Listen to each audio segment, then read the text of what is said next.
अल्लाह के रसूल जाते जाते कह दिए कि आप जब तक आइएगा नहीं मैं यहाँ से हिलूंगा नहीं, क्योंकि उन्हें दीन की अशात करनी थी। वो गए अपने काम पर उलझ गए। दूसरे दिन आया सुबह में,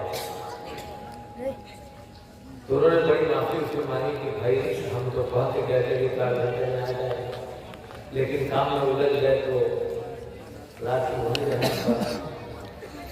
तो अल्लाह के रसूल ने कहा कि माफी मांगने की जरूरत नहीं है, जबान तो मैंने दिया था कि जब तक आप आइएगा नहीं मैं यहाँ से हिलूंगा नहीं, लिहाजा मैं यहाँ से हटा नहीं और आपकी बात मेरी बात अभी भूल गई।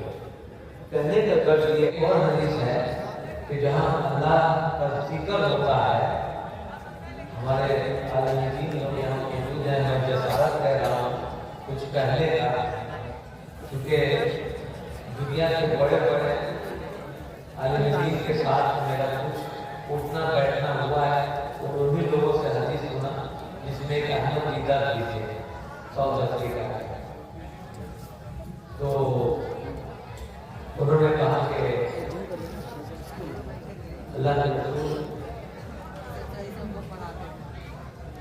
जब कोई किसी से वादा कर लो तो उस वादे पे खड़ा हो।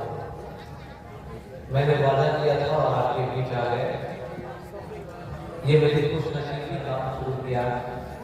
रात को रात नहीं समझा, दिन को दिन नहीं समझा। जितनी बदगुमानी फैली हुई थी वो सब को धीरे धीरे हमने ठीक किया, और मदरसे के निज़ाम को मैं सही रास्ते पे, गाड़ी को पटरी पे लाने के लिए मुझे 6 महीना लगा था। फिर किसी वजह से मदरसा बोर्ड को बंद किया जा रहा है, सरकार की अपनी पॉलिसी होगी। तो मुझे याद आया एक शेर क्या थी, मैं तो अपने पैरों पे खड़ा ही हुआ था, लगे तो करने गिराने की बात है।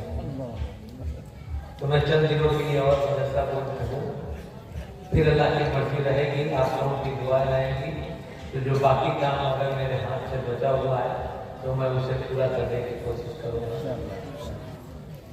जैसे ही मैंने ज्वाइन किया तो मदरसा बोर्ड में मैंने हेल्पलाइन खोल दिया कि किसी को मनसरत से या बिहार के किसी कोने से आने की जरूरत नहीं है, आप व्हाट्सएप पे अपना शिकायत